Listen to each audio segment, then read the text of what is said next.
Книга Выходу, раздел 34. «И сказал Господь Моисею, вышешь і сябе дзве каменныя табліцы, падобныя папярэднім, а я напишу на іх словы, якія мелі табліцы, што ты разбіў. Будь гатовы раніцай, каб узысці зараз жа на гару Сінай.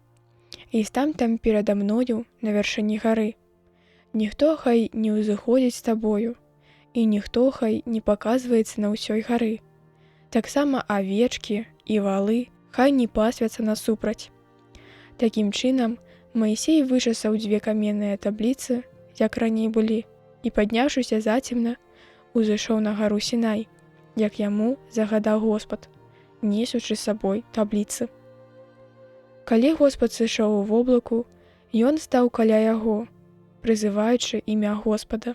І, праходзячы перад ім, ён усклікнуў: «Господі, Господі Божа, міласерны і літасцівы, цярплівы і з вялікай літасцю, і праўдзівы, які захоўвае міласернасць на тысячы пакаленняў, які прабачае беззаконне і злачынствы і грахі, але не пакідае нічога беспакараным, які вяртае правіннасць бацькоў сынам і ўнукам у трэцім і чацвёртым пакаленні».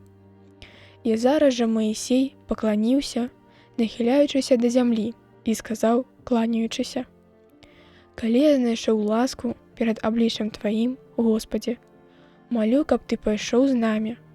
Народ, што праўда, цвёрдага карка, але Ты прабач правіннасці нашыя і грахі, і зрабі нас сваёй спадчынай». Адказаў Господ: «Я заключаю запавет перад усім народам Тваім. Буду чыніць суды, ніколі яшчэ не бачаныя на ўсёй зямлі, і ні ў якіх народаў, каб убачыў увесь народ, у якім ты пражываеш, справу Господаву, страшную, якую я магу зрабіць з табой.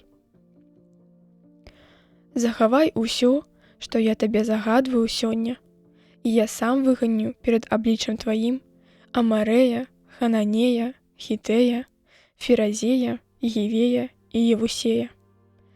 Сцеражыся, каб з жыхарамі зямлі, у якую войдзеш, ніколі не заключаць пагаднення, якое будзе табе на загубу. Але знішчы іх ахвярнікі, разбі іх камяні і сячы святыя гаі. Не пакланяйся Богу чужому, Господ імя якога руплівы апякун. Ён Бог-апякун, які любіць. Не заключай пагаднення з людзьмі гэтых земляў, каб калі будуць яны распуснічаць са сваімі багамі і складаць ім ахвяры, не запрасіў цябе хто-небудзь, і каб ты не еў ахвяры іх. Не бяры з іх дачок сынам сваім жонак, каб калі будуць яны распуснічаць са сваімі багамі, не прымусілі і сыноў тваіх распуснічаць з багамі сваімі.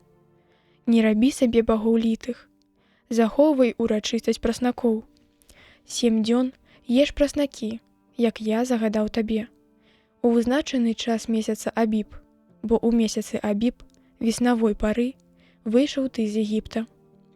Усё, што разрывае улонне мужчынскага роду, хай будзе маім, ад усяго статка твайго, як з валоў, так і з авечак, хай маім будзе. Першароднага асла выкупі авечкай, а калі не дасі за яго цану, то скруці яму шыю. Першароднага сыноў сваіх выкупляй і не з'яўляйся перад абліччам маім з пустымі рукамі. 6 дзён працуй, а ў дзень 7 пакінь нават араць і жаць. Учані сябе свята 7-га дня, у час першыняў жніва твайго пшанічнага, і свята збораў, калі ўсё збіраецца ў канцы года. 3 разы ў год хай кожны мужчына твой з'явіцца перад абліччам усімагутнага Господа, Бога Ізраіля. Бо калі я выганю народы ад твару твайго і пашыру твае межы, ніхто не будзе наладжваць засаду на зямлю тваю. Калі 3 разы ў год ты будзеш і пакажешся перад абліччам Господа, Бога твайго. Не пускай кроў ахвяры маёй надрошчаную, і хай нічога не застаецца да раніцы наступнага дня з ахвяры пасхальнай. Першыні пладоў зямлі тваёй прынясі ў дом Господа, Бога твайго. Не вары казляня у малаце маці яго, І сказаў Господ Маісею: «Занатуй гэтыя словы сябе, якімі я заключыў запавет з табою і з Ізраілем». Такім чынам, быў там з Господам 40 дзён і 40 начэй. Не еў хлеба, не піў вады, і напісаў Бог на табліцах словы запавету, 10 слоў. І калі Маісей сыходзіў з гары Сінай, ён трымаў 2 табліцы сведчання, і не ведаў ён, што скура твару яго зяла за размову яго з Господам. А Аарон і сыны Ізраіля, бачачы здалёк, што скура твару яго зяла, пабаяліся падысці бліжэй. І пакліканыя ім вярнуліся і Аарон, і ўсе кіраўнікі грамады. І калі Маісей гаварыў з імі, прыйшлі да яго таксама усе сыны Ізраіля. Ім ён загадаў зрабіць усё, што чуў ад Господа на гары Сінай. Па заканчэнні размоў паклаў ён пакрывала на твар свой, якога здымаў, уваходзячы да Господа і размаўляючы з ім, пакуль не выходзіў. І тады расказваў сынам Ізраіля ўсё, што яму было Господам загадана. Яны бачылі, што скура твару Маісея зяла, але ён закрываў зноў твар свой, аж пакуль, увайшоўшы, размаўляў з ім.